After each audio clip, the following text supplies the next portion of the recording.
여호수아 14장부터 본격적으로 적혀 있는 기업을 나누는 이야기가 오늘 우리가 읽은 두 개의 성경에서 마무리되어 나옵니다. 19장에서 하나님께서 제비 뽑아 나누어주라 하신 대로 다 나누어 주었다. 그리고 21장에서 하나님께서 약속하신 것이 다 이루어졌다.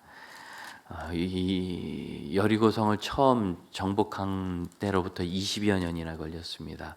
20년 결코 짧은 시간이 아닙니다. 하나님이 주시겠다 하신 일인데 그것을 다 받는데 20년이 걸렸다는 거예요.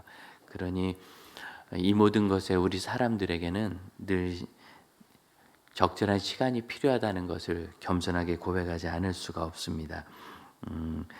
19장 51절에서 그 일을 마쳤다라는 이 단어 완성하다라는 뜻이거든요. 나눠주라는 일을 완성하는데 20년 걸렸으면 이제 나눠주는 완성을 빨리 선포하면 좋은데 그 사이 또 20장, 21장 두 장이나 어떤 사건이 다시 나오고 그 다음에 21장에서 하나님께서 하신 약속이 다 이루어졌다라고 말해요. 그럼 이제 이 부분은 적어도 이스라엘 백성들이 이집트를 떠나서 가나안 땅으로 들어갔을 때 가나안 땅으로 들어가서 그 땅 기업을 차지하는 일의 완성에 대한 부분인데 너무 중요한 일이죠. 그러면 이 완성에도 어떤 원리가 있고 시간이 있다. 이걸 우리가 잘 보는 것이 중요한데 우리 인생을 우리가 출애굽에서 가나안 땅으로 들어가는 것으로 표현할 수 있어요. 그래서 이 출애굽과 광야 생활 그리고 가나안 땅 정복하는 그 이야기, 기업을 얻는 이야기가 각 사람에게 좋은 영감을 주거든요. 우리가 이 세상으로부터 천국으로 문 하나 열고 넘어가지만 이 세상에서 일단 정리하고 천국의 삶이 시작되기 때문에 그 정리하는 지점까지 우리가 이룰 목표가 어떤 것이며 그 목표가 어떻게 생겼으며 어떤 식으로 성취되는지 이 안목을 가지면 자신의 삶에 일정한 방향성을 가질 수 있습니다. 무엇을 보고 따르느냐 하는 게 중요한데 자꾸 흔들리는 거 보고 따라가면은 내 가는 길이 삐뚤빼뚤할 수밖에 없겠죠. 근데 흔들리지 않는 것을 보고 따라가면 살짝씩 비껴날 수는 있어도 최종적으로는 그 목적지를 향하여 길게 곧게 가게 되는 겁니다. 그래서 목적, 완성에 대한 안목을 가질 필요가 있는데 여기서 두 가지가 완성되는 것을 보여줘요. 20년의 이 기업 나누는 일이 19장 49절 이하에서는 눈의 아들 여호수아에게 그 기업을 준 이야기로 갑니다. 리더십에 대한 부분이죠. 그리고 두 번째로 20장 21장에는 도피성과 레위 사람들의 성읍에 대한 이야기가 나와요. 그러니까 완성과 함께 우리에게 주는 두 가지 주제가 하나는 리더십이 그 성읍을 받은 것, 그리고 하나는 레위 자손들이 이 성읍을 받은 것입니다. 도피성을 이해할 때 도피성은 우발적인 살인을 한 사람을 죽게 했는데 일부러 그런 것이 아니라 우발적 과실이죠. 과실로 그런 일이 생겼을 때 그가 보복을 당하지 않도록 지금도 중앙아시아에는 명예살인이 있어서 누군가 고의든 과실이든 누구를 죽게 했으면 죽은 사람의 사촌이나 육촌쯤 되는 사람이 반드시 보복을 하게, 그 보복을 못하면 그 집안이 아주 시원찮고 그 집안 남자들이 다 인간구실 못하는 것으로 취급을 하니까 계속 죽이고, 그럼 보복당한 집은 또 보복을 해야 돼요. 이런 끔찍한 악순환이 계속되니까 자기들도 살기가 힘드니까 법을 하나 만들었는데 집안에 있는 사람은 해치지 않는 것이다. 그러면 사람이 어떻게 남자가 평생 집에 갇혀 살아요?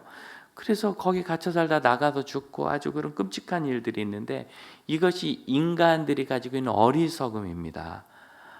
그 일에 대한 통찰을 갖지 못하고 죽음이라는 단순한 일에 죽음이라는 참 어려운 일에 단순하게 보복이라는 관점으로 한번 보기 때문에 그렇습니다. 그럼 21세기에도 이런 일이 있다니 이 성경 시대는 얼마나 더 심각했겠어요? 그런 일들을 하나님께서 하지 말도록, 하나님은 우발적인 살인, 우발적인 사망 사건이 나면 그 사망에 대해서 재정적 손실은 보전을 해주도록 하되 그가 형사적 처벌은 받지 않도록 면죄의 규례를 주셨어요. 물론 그가 악의를 가지고 사람을 해하면 반드시 목숨으로 벌을 받도록 그렇게 하셨지만 이렇게 어리석은 사람들의 그 죄된 생활을 그대로 두지 않으셨지요.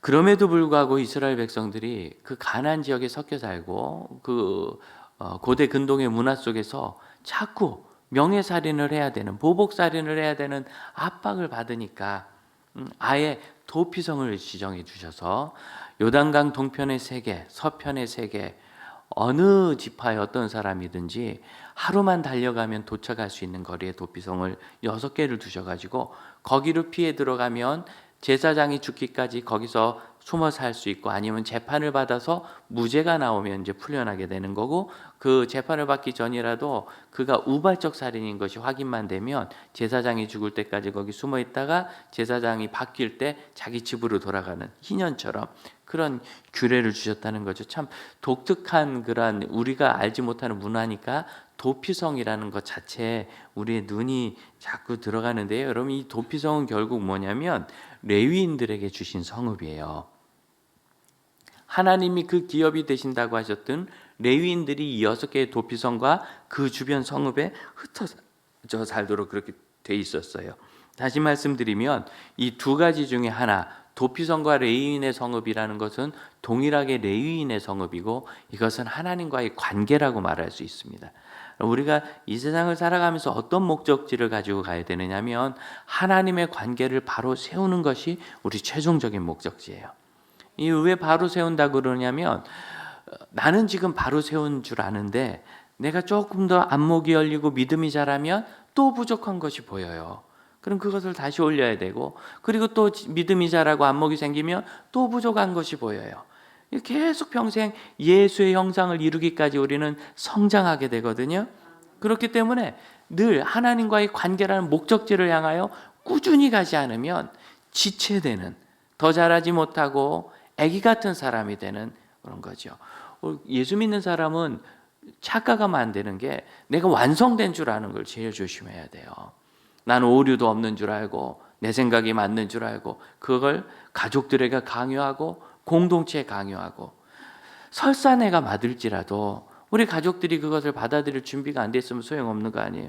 여러분, 하나님 말씀이 틀려서 여러분 안 따르는 거 아니잖아요. 내가 받아들이지 못해서 그러는 거지. 그러니 우리 하나님께서도 우리를 기다려 주신다면, 하물며 우리가 우리 이웃, 못난 우리가, 조금 더 못난지 모르는 우리의 형제자매들과 가족들, 한 성도들을 왜 기다려주지 못하겠어요? 이런 마음을 가지면 우리가 강요하는 것으로부터 상당히 좀 벗어날 수 있어요. 강요란 상대방을 나보다 낮게 두면서 내가 가진 생각을 그가 따라오도록 다투고 싸우고 억지를 하는 거지요. 여러분, 글쎄요, 저는 늘 두렵습니다. 교회 담임 목사로서 뭔가를 항상 결정을 하게 되는데 성도들께 얘기를 들어보면 10명이 다 달라요. 여러분은 얼마나 이렇게 얼굴처럼 다양한지 동일한 의견이 없어요. 그래서 그것을 쭉 들으면서 성경적 원리를 찾아서 결정을 한다고는 하는데 그게 늘 옳다고 장담 못해요. 그렇기 때문에 늘 두렵습니다. 그런데 말이죠, 자기 확신에 차 있는 사람은 대개 보면 얼마나 난폭한지 몰라요. 자기 확신에 차 있기 때문에 반드시 그렇게 하라고 강제를 해요. 지난 주간에 노예가 있었는데 우리 노예에서도 제가 보기에는 뭐라고 단정해서 얘기하기 어려운 부분이 있는데 그걸 안 한다고 막 끝까지 그렇게 분을 내면서 하시더니 제가 이만하면 됐으니 이제 마음 푸세요. 내가 보니 대다 못해 과합니다. 일반적인 경우에 비해서 제가 알아보니 그렇더라고요. 받아들이질 않아요. 목사들도 이러니 그 목사들에게 말씀 듣는 여러분은 어떻겠습니까? 다 저희의 죄입니다. 저희 불찰이고 저희가 스스로를 깨뜨리고 낮아지고 자기 한계를 벗어나는 본을 자꾸 보여야 되는데 목사들부터 그렇지 못하니 거기서 자기가 예수 오래 믿을수록 고집이 더 세요. 그래서 6살보다는 60살의 고집이 세요. 그 이상은 더 말하지 않겠어요. 중요한 겁니다. 나는 아니라고 생각하시면 안 돼요. 개혁교회란 리포먼드 처치, 사회에서 개신교라고 하는 것, 그게 리포먼드 처치입니다. 개혁교회란 하나님 말씀에 나를 비추어서, 그럼 말씀이 나를 성장시키잖아요. 예전에는 이 정도면 된 줄 알았더니 아이고 이게 아니었구나. 깨닫고 회개하고 돌이키는 것, 이를 평생 하는 것이 개혁교회 성도입니다. 그래서 늘 성경의 사람으로 우리가 살아야 하는 겁니다. 여기서 우리가 하나님과의 관계가 중요한 거예요. 나는 충분히 하나님을 사랑하고 하나님을 섬기는 줄 알지만 성경 읽어보면 바울보다 못하고 베드로보다 못하고 여호수아 모세보다 못하잖아요. 그러니 우리는 하나님과의 관계를 더 잘 세우기 위해서 가야 되는 거예요. 그것이 우리 인생의 목적지입니다. 또 하나는 여호수아라는 리더.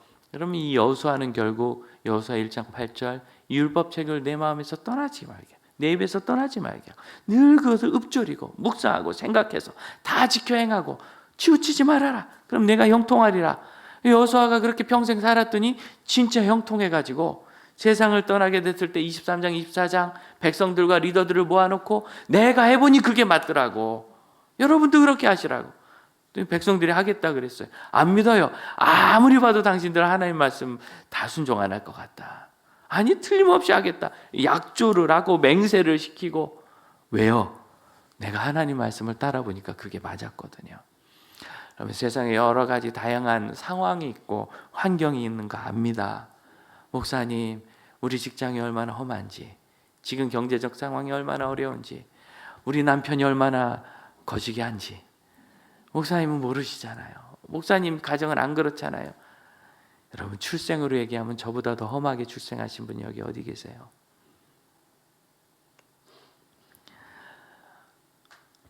어떤 상황이 있든지 하나님의 말씀이 진리예요. 살아보신 분께 들어야 하는데 여호수아가 110년까지 살아보니까 그게 진리더래요. 그게 바로 여호수아의 성읍을 줬다는 의미입니다. 우리는 늘 하나님 말씀 앞에 나를 비춰보며 말씀에서 어긋난 점을 발견할 때마다 고쳐나가고 그래서 조금 벗어날 때 다시 자꾸 해서 결국 그 목적지로 가는 겁니다. 이것이 완성이에요. 그래서 인생의 완성은 두 가지다. 지도력과 이 지도력은 하나님 말씀에 의한 것. 그래서 말씀이 나를 인도하시는 것이고 그로 인하여 내가 하나님과 더 깊은 관계로 나가는 것. 이게 기업의 완성이에요. 여러분, 우리의 인생이 바로 이런 기업 아니겠습니까? 땅을 재어 주시고 그 땅에서 살도록 하신 하나님께서 이 시대는 우리에게 삶이라는 걸 주시고 그 삶 속에서 살게 하셨잖아요. 그것이 뭐예요? 우리 직장, 가정, 교회 공동체, 우리 집안과 사회. 마음에 안 드는 집안이 있을 수도 있고 가정이 있을 수도 있어요. 그런데 여러분 가만 보세요. 그것이야말로 하나님이 정해준 기업이에요. 왜? 여러분 어느 집에서 태어날지 골라서 태어난 집 있으세요? 그럼 거기서 안 태어났겠죠. 물론 여러분 부모도 여러 번 안 낳았을 거예요. 골라만 난다면 우리는 서로 그렇게 속상해하면서 살죠.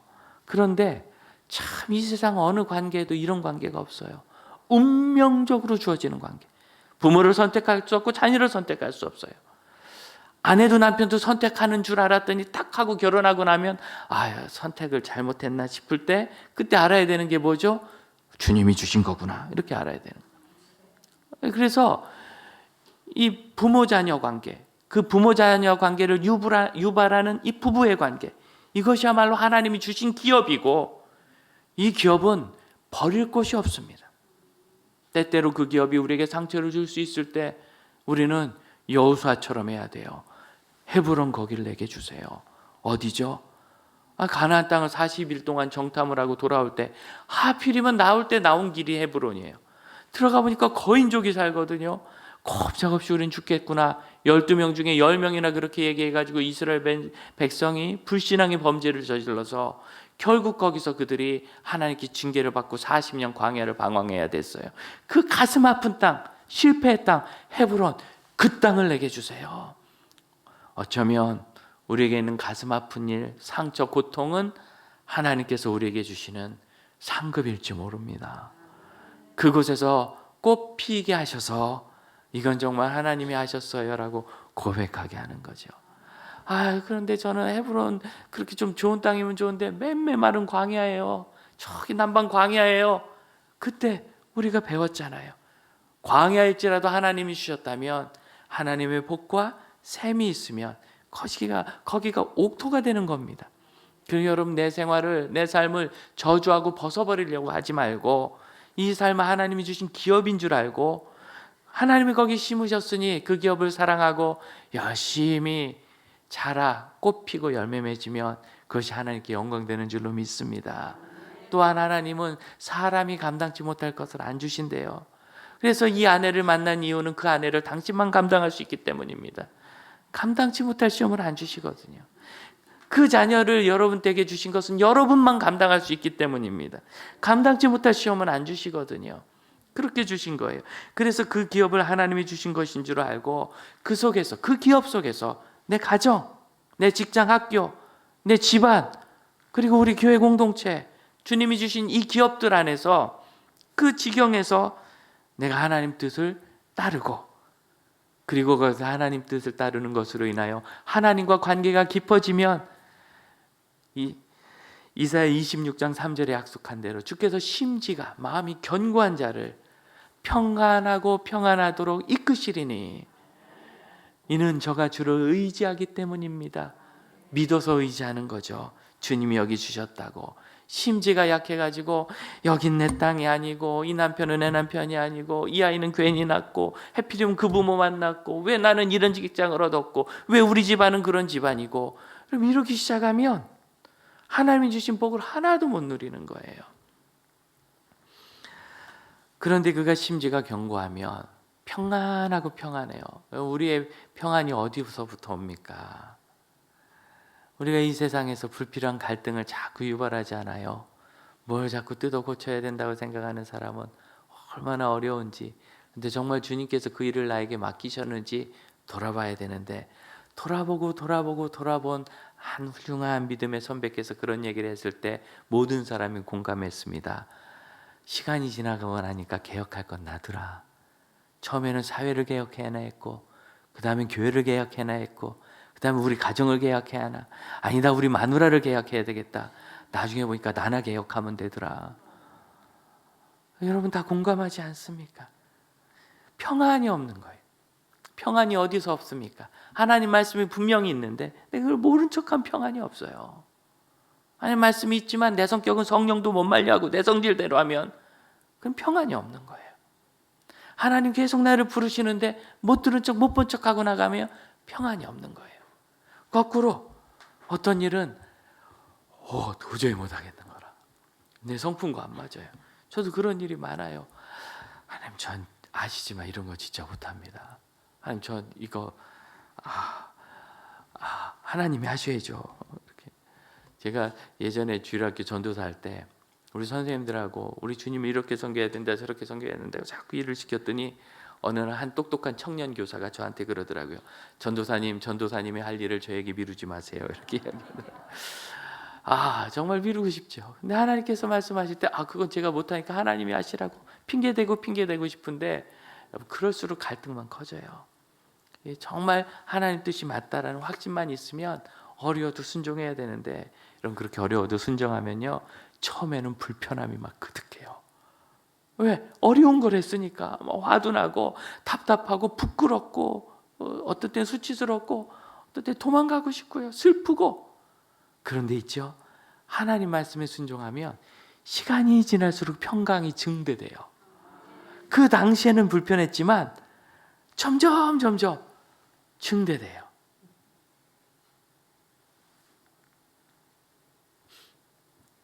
그러니 여러분 하나님을 신뢰하십시오.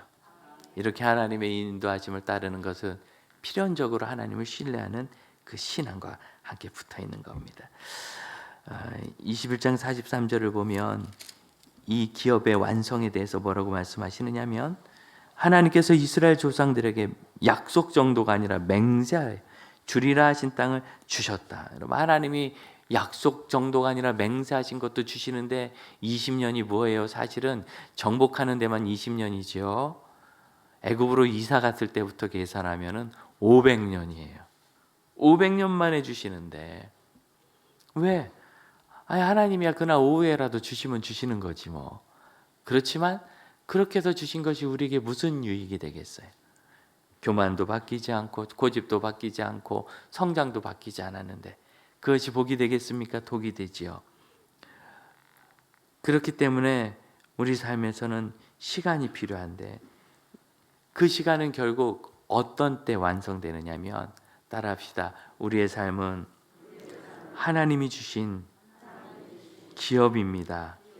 하나님이 주시라 하신 약속대로 주신 줄로 믿을 때 그때부터 우리 삶의 변화가 있기 시작해요. 그렇기 때문에 이 기업을 얻을 때는요, 오해하시면 안 되는데 그 기업을 얻는 것이 목표가 아니라 그 기업을 통하여 어떻게 하나님 뜻에 순종하고 하나님과의 관계가 깊어지느냐는 이 핵심적인 목적이 중요한 거예요. 안 그러면 집 얻고 돈 많이 모으고 어떻게 나이 들어서 여행 좀 하고 여유 있게 다니는 것을 인생의 목표로 오해하는 거예요. 비라이브스 목사님이 본인이 목회자로 헌신할 때 이야기를 이렇게 썼습니다. 그 집안이 이제 미국에서 괜찮은 분홍이었거든요. 회사도 가지고 있고 그래서 사는 게 괜찮아요. 그래서 어디 괜찮다는 데로 여행을 갔는데 어느 식당에서 바다가 보이는 참 아름다운 바다가 보이는 식당에서 밥을 먹는데 거기 노부부가 여행을 왔더래요. 그래서 둘이 식사를 하는데 뭐 막 얘기하니까 들리잖아요. 예. 그래서 그 이야기를 이렇게 듣는데 이렇게 얘기하더래요. 아, 젊어서 우리가 악착같이 돈 모으고 일하고 열심히 살아서 얼마나 다행이야. 그러니까 나이 들어서 이렇게 좋은 데 와서 이렇게 막 호사를 누리면서 즐기잖아. 그 순간 이 비라이브스가 청년 빌이 밥을 먹다가 숟가락을 내린 거예요. 우리로 얘기하면 내 인생의 목표가 저건가? 내가 열심히 돈 벌고 모아가지고 나이 들어서 여행이나 가는 게 내 인생의 목표인가? 그날 그 밥 먹다 호텔로 들어와서 그 침대맡에서 무릎 꿇고 그랬대요. 주님, 제 삶에는 그것과는 다른 게 있어야 되겠습니다. 착각하면 안 돼요. 그것을 갖는 것이 마치 기업인 것처럼 그 기업을 통하여 무엇이 이루어져야 하는가를 보아야 되는 거예요. 박규현 목사님과 어린이전도협회에서 아이들 여름 겨울에 100여 명씩 모아서 리더십 훈련시킬 때 그때 이제 8명 정도를 한 조로 맡아가지고 거기 뭐 목사님, 전도사님, 보통 사모님 이런 분들이 그 조장을 맡으셨었어요. 여전도사님 한 분이 그냥 청년일 때 훈련 받으러 왔다가 거기서 복음을 듣고 처음 예수님을 영접해서 마음이 뜨거운 분이 있었습니다. 이분이 지금까지도 수십 년을 박 목사님과 동역하면서 참 잘 섬기는 여성 사역자인데 어느 날 이분이 맡은 아이가 5학년짜리 아이가 캠프에 왔는데 너무 말썽을 부리고 멋대르고 고집을 부리고 그러는 거예요. 이제 사춘기에 접어드니까 더 그랬겠죠. 그럼 이제 상담을 하니까 딸을 불러놓고 상담을 했어요. 얘가 벌써 3번째 오거든요. 3번째 오면 좋아서 오는 건데 와서 이렇게 엉망을 하고, 보통 첫 번째는 그런 아이가 있지만 2번씩 오는 아이들은 2번째부터는 그런 애들이 없어요. 협조를 잘하거든요. 은혜를 받아서. 아주 말썽을 부려서 물어봤어요. 야, 너 이러려면 왜 오니? 그렇죠. 이럴 거면 왜 오는 거예요? 거기 비싼 돈 내고. 돈도 비싸거든요. 소그룹이라. 그랬더니 이 아이가 머뭇머뭇하더니 그래도 여기 왔다 가면 밥도 좀 잘 먹고, 밥 잘 먹으라고 가르치니까 이부자리도 좀 개우고 신발도 정리하고, 비록 며칠이긴 하지만 며칠 뒤에는 다시 원래로 돌아간대요. 부모님께 순종도 좀 하려고 애쓰고 그런다고 온다고. 그래서 제가 그 상담 보고를 저녁에 상담자 모임에서 들으면서 속으로 약간 뿌듯했어요. 그래, 또 우리 캠프가 왔다 가면 이런 효과가 있구나. 근데 이 여전도사님이 갑자기 너무너무 슬퍼하면서 비통해하면서, 그래서 저희가 너무 비통해서 이렇게 얘기했대요. 예, 여기 계신 이 목사님, 이 전도사님, 이 선생님, 이 사모님들이 겨우 너 밥 먹는 거, 너 신발 벗는 거, 너 이불 개는 것 때문에 여기서 이러고 계시는 것 같으니 좀 충격받았어요. 그건 아니죠. 내가 여기 와서 복음 듣고 거듭난 후에 하나님을 만나서 하나님의 뜻대로 성장하는 아이가 되기를 원하는 마음이지, 또 밥 먹고 사는 것 때문에 이분들이 지금 다 봉사거든요. 저는 다. 그러시는 것 같으냐? 사랑하는 형제자매 여러분, 애들 교회 왜 보냈어요? 가서 좋은 말씀 듣고 부모님 말씀 잘 듣고 공부 좀 열심히 해서 좋은 대학 가가지고 어쩌고 저쩌고. 물론 그것도 소중한 일입니다. 우리 삶에 소중한 일이니까. 그런데 그게 삶이라는, 기업이란 터전이지 그게 안고가 아니에요. 목적이 아니에요. 핵심은 그러한 삶 속에서 하나님과 관계가 깊어지고 하나님의 말씀을 순종하는 거죠. 착각하시면 안 돼요. 모루 가도 서울만 가면 된다, 이 말에 속으시면 안 됩니다. 모루 가면 안 돼요. 바로 가야지. 서울이 목표면 하나님이 오늘 오후에도 주실 거예요. 서울 가져라. 달은 못 주냐 내가, 태양은 못 주냐 사랑하는 아들한테, 딸한테. 바로 가는 게 중요한 거예요. 바로. 무슨 일을 하든 어떤 유익이 있든 이것이 하나님의 뜻에 마땅하고 이 일을 통하여 내가 하나님 관계가 더 깊어지는 걸 항상 보셔야지, 반대로 간다 하면 우리는 그 길을 부정해야 합니다. 이 기업이라는 것은 참 중요한 거예요. 하나님이 우리에게 아주 열심히 주세요. 이 이스라엘이 이때 하나님 언약대로 주신 기업을 수백 년 후에 잃어버리죠. 800년 후에 북이스라엘 망하고 남유다 망해서 예루살렘까지 다 망하고 성전이 완전히 그냥 돌멩이 하나 안 남게 다 무너진 다음에 수없이 포로로 끌려가고 다 터져버려요. 전 바벨론 페르시아 제국으로. 그런 심각한 문제가 있을 때 하나님께서 이스라엘 나라가 회복될 거라고 말씀하십니다. 여러분 성경 에스겔 47장을 보시겠어요? 1228면에 있습니다. 1228면 에스겔 47장 보면 21절에 하나님께서 예루살렘을 다시 회복하시고 이스라엘이 회복될 거라고 길게 한 40장부터 계속 보여주세요. 환상 가운데 보여주세요. 그리고 다 회복한 다음에 그런 환상을 보여주신 다음에 21절 이렇게 말씀하십니다. 그런즉 너희가 이스라엘 모든 지파대로 이 땅을 나누어 차지하라. 어디서 많이 보던 말씀이죠? 여호수아에서 차지하던 그 말씀 그대로예요. 어떻게 차지하냐? 22절 이 땅을 나누되 제비 뽑아. 아니 그때 제비 뽑았는데 또 뽑아요? 그럼 여러분 이것이 동일한 방식으로 진행되는 거 아시죠? 여러분 제비 뽑는 것 형식이 아니라 하나님이 주신 것이라는 것에 의미가 있는 거예요. 어쩌면 우리가 제비 뽑듯이 내가 선택하지 않은 가정, 내가 원하지 않았던 상황에서 살지 모르지만 여러분 그거 하나님 주신 겁니다. 하나님 주신 기업입니다. 믿으십니까? 그런데 여러분 이 기업이 확장이 돼요. 여호수아에서의 기업과 달라요. 22절 하반절 보면 그 타국인을 본토에서 난 이스라엘 족속같이 여기고 그들도 이스라엘 지파 중에서 너희와 함께 기업을 얻게 하라. 여러분 타국인은 이주해서 여러 가지 목적으로 거주하는 사람이란 뜻인데 출애굽기에서는 타국인은 이방인처럼 쳤어요. 그래서 유월절 식사를 할 수 없었어요. 그럼 유월절 식사를 하고 싶으면 아예 할례를 받고 이스라엘 민족으로 완전히 들어와야 돼요. 그러니까 타국인은 기업을 주지 않았어요. 신명기 율법에서는 너희가 이자를 받되 형제들에게 꿔주면 이자 받으면 안 된다. 그래서 아주 형식적인 이자, 뭐 우리나라로 얘기하면 연 1%이 정도만 받아라. 아니 싼 이자면은 안 필요해도 돈을 얻어놓는 거라면서요. 전 잘 모르는데 그렇다 얘기하대. 예, 그러니까 정말 쓸데없이 얻지도 말고 이자 받으려고 주지도 말라. 이게 형제예요. 그런데 타국인에게는 이자를 받아도 된다. 이렇게 돼 있어요. 타국인을 외인으로 쳐요. 하지만 이 성경에서는 타국인을 이스라엘 사람 형제로 받아들이도록 합니다. 자, 회복되는 이스라엘 나라에서는 그 지경이 넓어지죠? 여러분 이 에스겔의 예언은 에스겔은 예루살렘이 멸망하던 그 시기에 활동하던 사람이에요.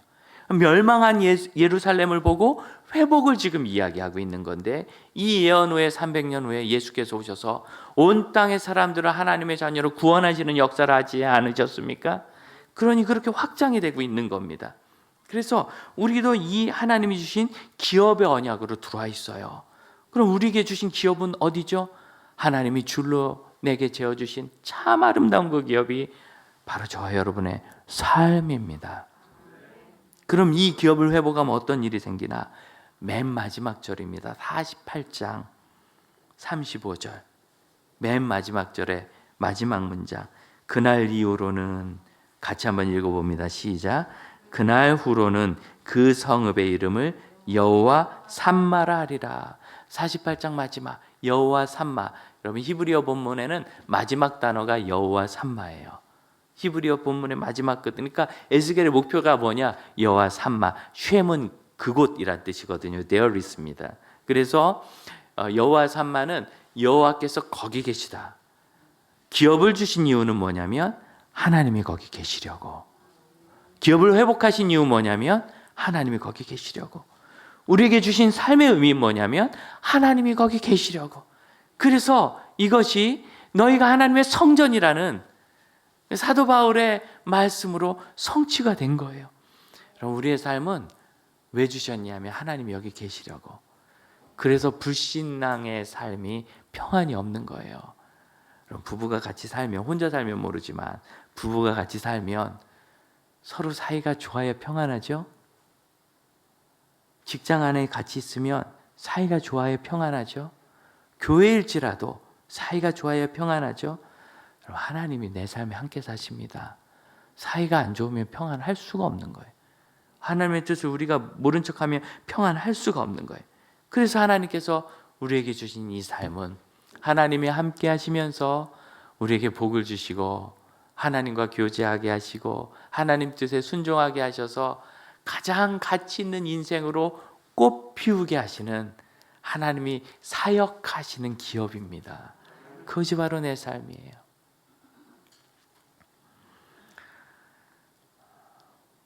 우리가 위대해서 그러는 게 아니고요. 연약해도 하나님이 아무래면 나 같은 이런 초라한 인간에게 뭘 기대할 게 있어서, 솔로몬이 다윗이 해놓은 어마어마한 재정을 다 투입해가지고 그러고도 더했어요. 더해가지고 부족해서 땅을 나뭇값으로 줄 만큼, 금값으로 땅을 줄 만큼 더 모아가지고 정말 아름다운 성전을 지어놓고 뭐라고 얘기해요? 역대하 6장, 하늘들의 하늘이라도 하나님 계시기에 부족한데 사람의 손으로 지은 이 성읍에 어찌 하나님이 계시겠습니까? 그런데 그가 또 뭐라고 얘기하느냐면, 그런데 우리 하나님은 내 이름을 거기 두려고 예루살렘을 선택하다 하셨으니. 특이하죠? 예루살렘을 왜 선택했느냐? 내 이름을 거기 두려고. 에스겔이 여호와 삼마라고 하는 예루살렘, 진짜 아름다운 성읍은 바벨론에 있어요. 에스겔이 봤잖아요. 바벨론을 끌려와서 그 어마어마한 성읍을 다 봤어요. 그런데 지금 저기 흙투성이가 돼버린, 황무지가 돼버린 예루살렘, 그걸 재건한다고 뭐 해봐요. 얼마나 예쁘겠어요. 그 산골에 있는, 해발 800m 높이에 있는, 뒤에는 산이요, 앞에는 골짜기에 갇혀있는 언덕에 구릉에 둔덕이져 있어요. 개발하려고 해도 한계가 있고 조그만 땅이에요. 그런데 여호와 삼마라, 우리를 선택하신 이유는 우리가 아름다워서가 아닙니다. 성경은 뭐라고 얘기하느냐면, 하나님은 세상에 미련한 것을 택하사 죄 있는 것을 부끄럽게 하시며 약한 것을 택하사 강한 것을 부끄럽게 하시고 죄인인 우리를 택하사 흠 있는 우리를 택하사 죄 없고 흠 없는 자로 바꾸시려고 택하셨다. 시장가에 가서 과일 가게 과일 하나 사도 흠 없는 거 찾으려고 고르고 골라서 사는데 하나님 우리를 일부러 흠 있어서 택하셨대요. 그것이 하나님의 은혜인 것을 믿으시기 바라요. 택하신 이유는 우리 삶이라는 기업에 함께 하시려고. 그 기업에서 여러분 어떻게 하셨어요? 수십 년 다니던 직장, 하시던 사업 이제 저 은퇴하고 완전히 손 놨습니다 하는 소식을 들으면 늘 저희가 꽃을 보내드립니다. 제가 꽃집에 부탁해서요, 좋은 거, 제일 좋은 거 주세요. 그래서 보통 바로 못 보내고 1, 2주 동안 이 꽃가게 하시는 집사님이 찾아요. 좋은 거 나오면 보내시겠다고. 간혹 그만두신 걸 몰라서 못 보낼 수도 있는데 몇 년 뒤라도 들으면 그때라도 보내요. 왜? 야, 그 삶이라는 기업이 얼마나 아름답습니까? 그 기업에서 눈물 나고 힘들고 속상해도 꾹 참고 일해서 가족을 먹여 살리고 자녀를 키우고, 그렇게 해서 교회를 세우고 선교하고 영혼 구원하고 다음 세대 가르치잖아요. 여러분, 사형회는 너무나 아름다운 기업이에요. 버릴 것이 하나도 없이 소중한 기업이에요. 큰 걸 이루어서가 아니라 하나님 뜻에 순종해서 그래요. 그래서 제가 보통 꽃을 보낼 때 기도를 하는데, 기도를 하면 여지없이 10번이고 20번이고 울어요. 눈물이 나요. 그 소중한 삶이 고맙고 감사하고. 그 목사가 이 정도니 하나님 얼마나 고마우시겠어요. 하나님 얼마나 감사하시겠어요. 아들아, 딸아, 네 내 아들이고 내 딸이지만 고맙다. 내가 이렇게 열심히 나랑 같이 그 기업에서 살면서 나와 친하게 지내고 내 말에 순종해서 하나님의 역사를 이루었으니 얼마나 귀하냐. 여러분이 하나님의 음성이 들리시기를 바랍니다. 제비 뽑아주시는 거 주시면 그만이지만 우리에게 기업으로 주셔서 하나님을 닮게 하시고 하나님의 뜻에 순종하게 하셨습니다. 여러분의 삶은 그렇게 복된 하나님의 기업입니다. 기도합시다. 주님, 제 삶을 기업으로 받으시지요. 주께 드려 주께 영광 올려드리기 원하며, 하나님, 포기하고 싶을 때도 많이 있지만 이 포기하고 싶은 황무지, 상처 입은 땅, 실패했던 땅에서 오히려 제가 꽃피어 샘물과하고 복을 구하여 하나님의 토성을 이루게 하여 주옵소서. 우리 합심하여 기도하겠습니다. 하나님, 하나님께서 하신 아름다운